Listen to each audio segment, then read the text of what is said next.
मस्साजोग प्रकरणात आरोपीच्या अटकेसाठी ग्रामस्थांच्या वतीने जलसमाधी आंदोलन सुरू करण्यात आले आहे। सदर आंदोलन आज बुधवार दिनांक 1 जानेवारी 2025 रोजी दुपारी 12 वाजल्यापासून सुरू करण्यात आले आहे। सरपंच संतोष देशमुख हत्या प्रकरण हे राज्यभर गाजत आहे। आरोपींना अटक करण्यासाठी पोलिसांनी सीआयडीची पथके तयार करण्यात आली आहेत। मात्र 22 दिवसानंतरही आरोपी मोकाट असल्याने मस्साजोगच्या ग्रामस्थांनी जलसमाधी आंदोलन सुरू केले। गावातील महिला आणि पुरुष तलावात उतरले आहेत। गावकरी ज्या तलावात आंदोलन करीत आहेत त्या ठिकाणी तहसीलदार पोहोचले आहेत। आरोपींना अटक करण्यासाठी सीआयडीचं काम सुरू आहे, त्यामुळे तुम्ही आंदोलन मागे घ्यावे अशी देखील विनंती त्या ठिकाणी पोलीस अधीक्षक नवनीत कावत यांनी देखील केली आहे। मस्साजोगचे सरपंच संतोष देशमुख यांच्या हत्या प्रकरणातील आरोपी अजूनही मोकाट आहेत। सर्व आरोपींना तात्काळ अटक करावी आणि त्यांना फाशीची शिक्षा देण्यात यावी अशी मागणी देखील करत ग्रामस्थांनी जलसमाधी आंदोलन सुरू केले आहे। दरम्यान खंडणी प्रकरणी आरोपी असलेला वाल्मिक कराड हा स्वतःहून पोलिसांसमोर आला आहे। मग पोलीस काय करत आहे असा देखील संतप्त सवाल या ठिकाणी आंदोलनकर्त्यांनी पोलिसांसमोर उपस्थित केला। मात्र आम्ही आंदोलनकर्त्यांना त्या ठिकाणी पोलीस अधीक्षक नवनीत कावत यांनी आपण बाहेर यावे, तपास हा वेगाने सुरू आहे, लवकरात लवकर अटक करू असे देखील आश्वासन पोलीस अधीक्षक नवनीत कावत यांनी दिले।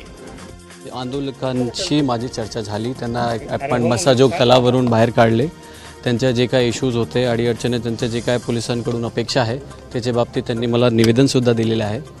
त्यामध्ये त्यांच्या मेन आहे की आरोपीला लवकरात लवकर त्या अटक झाले पाहिजे आणि जो तपास आहे तो तपास डीपली चांगल्या प्रकारे तपास असला पाहिजे। आरोपीचा इन्व्हॉल्वमेंट कुठे कुठे आहे त्याच्या बाबतीत तपास झाला पाहिजे। डिटेलमध्ये चर्चा झाली। महिला मंडळीशी सोबत पण चर्चा केलेली आहे, पुरुष मंडळीसोबत चर्चा केलेली आहे आणि नक्की आपला बीड पोलीसतर्फे आमच्या जो एफर्ट्स आहे ते पूर्णपणे 100% एफर्ट चालू आहे। त्याच्यामध्ये जो बाकी उरलेले 3 आरोपी आहेत त्यांना लवकरात लवकर अटक होईल आणि त्याच्यामध्ये आपला जो तपास आहे ते आपण प्रामाणिकपणे करू। 10 दिवसाचं आपण सांगितलं होतं की 10 दिवस लोकांनी आम्हाला सांगितलेलं आहे, तो आपण प्रयत्न केले तर असं पण होऊ शकतं की 10च्या आत पण येऊ शकते। आपला जो एफर्ट आहे 100% चालू आहे। माझी पूर्ण टीम गुन्ह्याच्या पाठीमागचे जे उरलेले आरोपी आहेत त्यांना अटक करण्यासाठी माझी पूर्ण टीम चालू आहे। देशमुख कुटुंबियांनी सर पोलीस संरक्षण मागितलं होतं। देखो सध्या तपास सीआयडीकडे आहे, त्यामध्ये तपासमध्ये कोणतं सेक्शन कुठे आहे, कोणतं तपास त्याच्या बाबतीत मला सांगणं योग्य होणार नाही। पण आमचा जो आहे मेन टार्गेट बीड पोलीसचा आहे, बाकीचे उरलेले 3 आरोपी अटक करायचे। पोलीस संरक्षण मागितलं होतं देशमुख कुटुंबियांनी, त्यांना कधी मिळणार आहे आणि काय स्टेटस? नाही, आपण प्रोटेक्शन ऑलरेडी दिलेलं आहे त्यांना। आता गावच्या लेवलवर आरसीपी तिथे आहे 24/7 आणि त्यांना व्यक्तिगत प्रोटेक्शन आपण दिलेलं आहे। एसआयटीचा सुद्धा शासनाने जीआर काढलेला आहे। ते बसवराज तेली सर आहे, ते IPS ऑफिसर आहे DIG रँकचे, त्यांना एसआयटीचे प्रमुख शासनाने जीआर काढून केलेला आहे। न्यायालय परिसरामध्ये राज्य गोंधळ घातलेला आहे काही लोकांनी। न्यायालय परिसरामध्ये काल सुरक्षाच्या दृष्टिकोनातून आपण खूप मोठा बंदोबस्त लावला होता, जेणेकरून कुठल्याही प्रकारचा लॉ अँड ऑर्डर इथे होऊ नये। तो आपला पोलिसांचा भाग आहे आणि आपली पोलिसांनी चांगलं काम करून पूर्ण न्यायालयाची प्रोसिजर चांगल्या प्रकारे पार पाडली।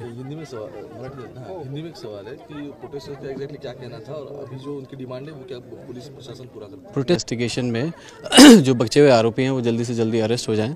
उसके बाद आरोपियों का 302 बेसिकली मर्डर में कितना इन्वॉल्वमेंट है उनको इधर से उधर केस में ट्रांसफ़र किया जाए।